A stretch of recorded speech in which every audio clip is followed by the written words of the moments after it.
हम लोग बात करेंगे एविडेंसेस ऑफ ऑर्गेनिक एवोल्यूशन, किस तरीके से लाइफ का ऑरिजिन हुआ है और इसके क्या क्या एविडेंसेस है। तो सबसे पहले एविडेंसेस है मॉर्फोलॉजिकल एंड एनाटॉमिकल, मतलब कि मॉर्फोलॉजी के आधार पर और एनाटॉमी के आधार पर हम कैसे बता सकते हैं कि किसी भी ऑर्गेनिज्म का जो डेवलपमेंट है या फिर उसका ऑरिजिन है वो दूसरे किसी ऑर्गेनिज्म से हुआ है या इसी ऑर्गेनिज्म से हुआ है।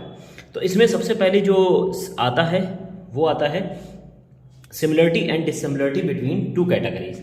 मीन्स हमने क्या किया, दो कैटेगरी ले ली, एक होमोलॉगी एक एनालॉगी। मीन्स होमोलॉगस ऑर्गन्स वो ऑर्गन्स होते हैं जिनका ऑरिजिन एक जैसा होता है। जैसे हमने बोल लिया कि हाँ एक हाथ है एक पैर है, तो हमने दो ऑर्गन ले लिए, हमने क्या किया इन दोनों के बीच में कंपैरिजन देखा तो हमने देखा कि हाँ एक ऑर्गेनिज्म के हाथ दूसरे ऑर्गेनिज्म के हाथ से इसलिए सिमिलर है क्योंकि उनकी ऑरिजिन कैसी है, सेम है। मीन्स उनकी एम्ब्रियोलॉजी कैसी है, सेम है, मतलब जैसे वो बने हैं वो दोनों सेम तरीके से बने हैं, लेकिन वो दिखते कैसे हैं अलग है और उनका फंक्शन कैसा है अलग। तो होमोलॉगस ऑर्गन वो ऑर्गन होते हैं जिनकी ऑरिजिन और एम्ब्रियोलॉजिकल कंडीशन तो एक जैसी होती है, लेकिन वो दिखते अपीयरेंस में और फंक्शन में कैसे होते हैं, डिफरेंट होते हैं। होमोलॉगस ऑर्गन्स जिनका कॉमन ऑरिजिन होता है और अपीयरेंस डिफरेंट होता है, ऐसे इवोल्यूशन को हम लोग बोलते हैं डाइवर्जेंट। क्या बोलते हैं, डाइवर्जेंट, या फिर एडेप्टिव रेडिएशन बोलते हैं। क्या बोलते हैं, एडेप्टिव रेडिएशन। मींस जो कॉमन एंसेस्ट्री शो करते हैं उनको डाइवर्जेंट एवोल्यूशन के अंदर रखा जाता है।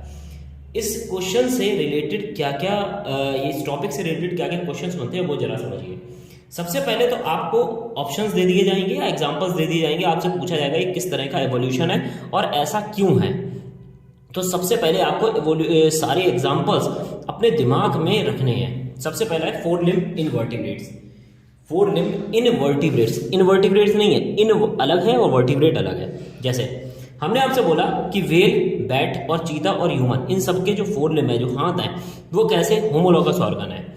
अब आपके दिमाग में क्वेश्चन आया कि ऐसा क्यों, क्वेश्चन ऐसा है ऐसा क्यों, क्योंकि वो कैसे होते हैं, उनमें पेंटाटेक्टाइल प्लान होता है, सिमिलर अरेंजमेंट होता है और सेम पार्ट से वो क्या मतलब उनकी ओरिजिन कैसी होती है, सेम है। तो आपको आंसर में क्या लिखना होगा कि the well of forelimb bat and cheetahs and humans have a common origin and embryological condition but their function and appearance are different. Hence, those organs who have a same origin and different in appearance, these organs are called as homologous organ.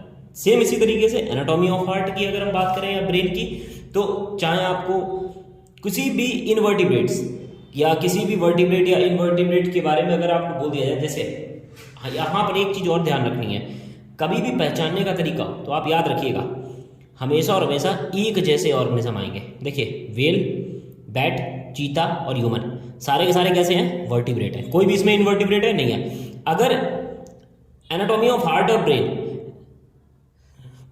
सबकी position कैसी होती है, ventral. Organisation कैसा होता है, जैसे सबका होता है। माइक्रोस्कोपिक स्ट्रक्चर और कॉम्प्लेक्सिटी के आधार पर भी एनाटॉमी ऑफ हार्ट और ब्रेन किसी भी वर्टिब्रेट्स का कैसा होता है, एक जैसा होता है। अब जैसे आपको ले लिया गया लेग्स ऑफ इंसेक्ट, कई सारे इंसेक्ट हैं, हमने बोल दिया कि हाँ एक आपका मेल इंसेक्ट हो गया, ग्रासहॉपर हो गया, वाटर बीटल हो गया या फिर हनी भी हो गया। इन सबके जो लेग्स हैं वो होमोलॉगस ऑर्गन है।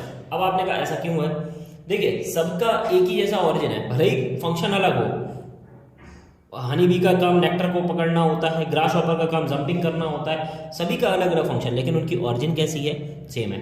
देखिए सारे के सारे कौन से फाइलम से रिलेट है, ऑर्थोपोडास, तो सेम कैसा है, फाइलम है। तो फाइलम सेम हो, क्लास सेम हो या कुछ भी सेम हो, अगर वो सेम है तो वो होमोलॉगस ऑर्गन होगा। माउथ पार्ट, लैब, इन्हीं सबके अगर माउथ पार्ट की बात करें तो माउथ पार्ट भी एक जैसा होता है। मीन्स लैब्रम का बना होगा, मैंडिबल का बना होगा और मैक्सिली का बना होगा, सभी में इसी तरीके।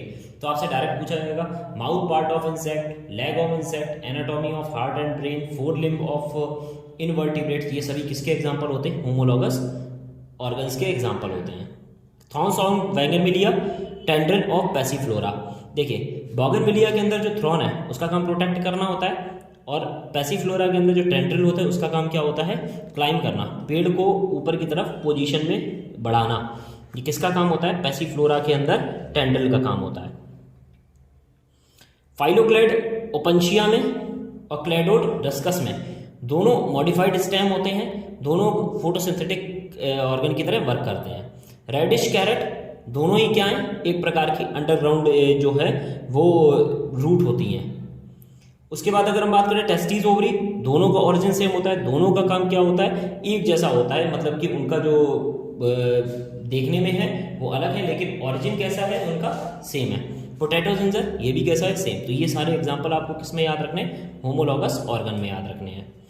इसके बाद अगर हम लोग बात करते हैं तो किसकी बात करेंगे, एनालॉगी। होमोलॉगस का जस्ट अपोजिट, वहां पर अपीयरेंस डिफरेंस था, फंक्शन डिफरेंस था, यहाँ पर अपीयरेंस और डिफरेंस फंक्शन जो है वो सेम होते हैं, ऑरिजिन और एम्ब्रियोलॉजिकल कंडीशन कैसी होती है, अलग होती है। Homologous organs divergent evolution show करते हैं, analogous organ convergent evolution show करते हैं। ठीक, अब इसके एग्जांपल्स क्या हैं, विंग्स ऑफ बर्ड। देखिए हमने आपको बताया था होमोलॉगस ऑर्गन सेम कैटेगरी, यहाँ पर बर्ड्स का कंपैरिजन किससे कर रहे हैं, बटरफ्लाई से। दोनों अलग अलग हैं, ये वर्टिब्रेट है, ये इनवर्टिब्रेट है।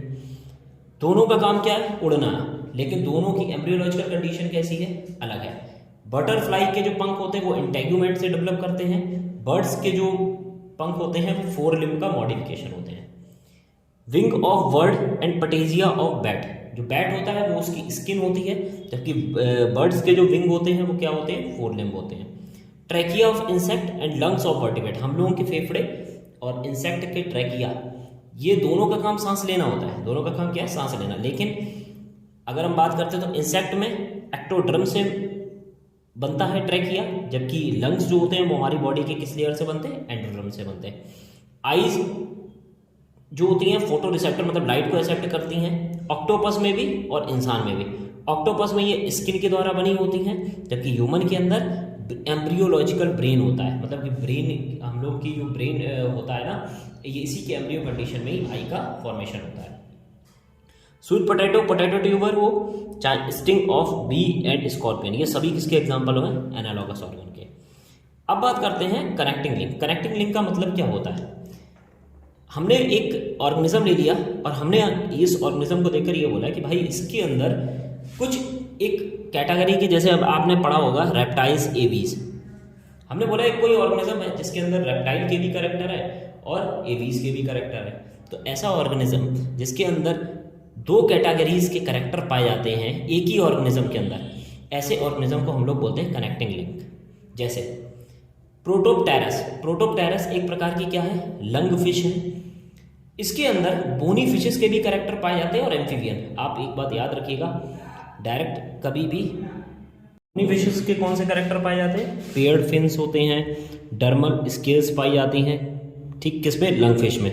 जबकि एम्फीबियन के कौन कौन से कैरेक्टर होते हैं, 3 चैम्बर्ड हार्ट होता है, लंग्स पाए जाते हैं और इंटरनल लेयर्स होते हैं। आपसे क्वेश्चन क्या पूछा जाएगा, आप कैसे कह सकते हैं कि प्रोटोप्टेरस जो है या लंग फिश जो है वो कनेक्टिंग लिंक है, या फिर आपसे डायरेक्ट पूछा है किसी भी एक कनेक्टिंग लिंक के बारे में एक्सप्लेन करिए, तो आपको बताना पड़ेगा लंग फिश, बोनी फिशेस और एम्फीबियन के बीच का ऑर्गेनिज्म है। बोनी फिशेस के बीच का क्यों, क्योंकि इसमें पेयर्ड फिन्स पाए जाते हैं और डर्मल स्केल्स पाई जाती हैं। नेक्स्ट है ऑरेंथोराइनकस, जिसको स्पाइनी एंटीटर, सॉरी डकविल प्लेटिवस बोलते हैं, और टर्कियोग्लोसस जिसको स्पाइनी एंटीटर बोलते हैं। ये क्रॉस लिखा हुआ है। इसके बीच में मैमल्स और रेप्टाइल्स के कैरेक्टर पाए जाते हैं। मैमल्स के क्यों, क्योंकि इसके हेयर होते हैं, डायाफ्राम होता है, मेमोरी ग्लैंड्स पाई जाती है। जबकि रेप्टाइल्स के क्यों, क्योंकि इसमें अंडा देता है, शैल होती है चारों तरफ और पॉलीडिसाइकल एग होता है, मतलब कि बहुत ज़्यादा अमाउंट में योग होता है। वेस्टिजियल ऑर्गन की अगर हम बात करते हैं, वेस्टिजियल ऑर्गन वो ऑर्गन्स होते हैं जो प्रेजेंट टाइम के एनिमल्स में तो जो होते हैं नॉन फंक्शनल होते हैं, जबकि पहले ये एंसेस्टर में कैसे थे, फंक्शनल थे। अब ह्यूमन के अंदर अगर हम बात करते हैं तो 100 वेस्टिजियल ऑर्गन्स पाए जाते हैं। कौन कौन से, कॉक्सिल जिसको हम लोग टेल बोन बोलते हैं। आपसे क्वेश्चन क्या पूछा जाएगा, हमारे अंदर ये वेस्टिजियल ऑर्गन क्यों है, तो हर सभी के सामने रीजन लिखा हुआ है, क्योंकि हम लोग बाइपीडल लोकोमोशन करने लगे हैं और बैठने लगे हैं, जिस वजह से टेल बोन जो है वो हमारे अंदर वेस्टिजियल है या फिर कॉक्सिल बोन। निक्टेटिव मेम्ब्रेन हमारे अंदर आज वेस्टिजियल है, क्यों, क्योंकि हम लोग क्या कहते हैं, हमारे में आईलिड्स पाई जाती है, जबकि निक्टेटिव मेम्ब्रेन जो है वो फ्रॉग, पिजन वगैरह इन सब में आज भी पाई जाती है, ताकि वो कॉर्निया को क्लीन कर सके। सीकम और वर्मीफॉर्म अपेंडिक्स जो है वो हमारे अंदर कैसा हो गया, वेस्टिजियल रीजन, क्योंकि हम लोग पका पकाया खाना खाते हैं, कच्चा खाना नहीं खाते। कच्चा खाना जो खाते हैं उनके अंदर सेलुलोज एंजाइम की रिक्वायरमेंट होती है, और हमारे अंदर सेलुलोज एंजाइम जो है वो जरूरी नहीं है। विजडम टीथ ओमनीवोरस में नहीं पाए जाते हैं। ऑरिकुलर मसल्स वो मसल्स होते हैं जो पिन्ना को मूव कर सकते हैं, और हमारे अंदर जो ईयर की जो मसल्स है हम लोग को मूव कराने की जरूरत ही नहीं होती है। बॉडी ओवर्स भी हमारे अंदर कैसे हो गए, रिड्यूस्ड हो गए हैं। इसके अलावा कुछ अदर एनिमल्स होते हैं जिनके अंदर वेस्टिजियल ऑर्गन पाए जाते हैं, जैसे स्प्लिंट बोन। स्प्लिंट बोन जो है वो सेकंड और फोर्थ डिजिट में किसमें पाई जाती है, हॉर्सेस वगैरह में पाई जाती है, जिसका मेन काम होता है ऐसे एनिमल्स जो कर्सोरियल होते हैं उनमें लोकोमोशन करने के लिए।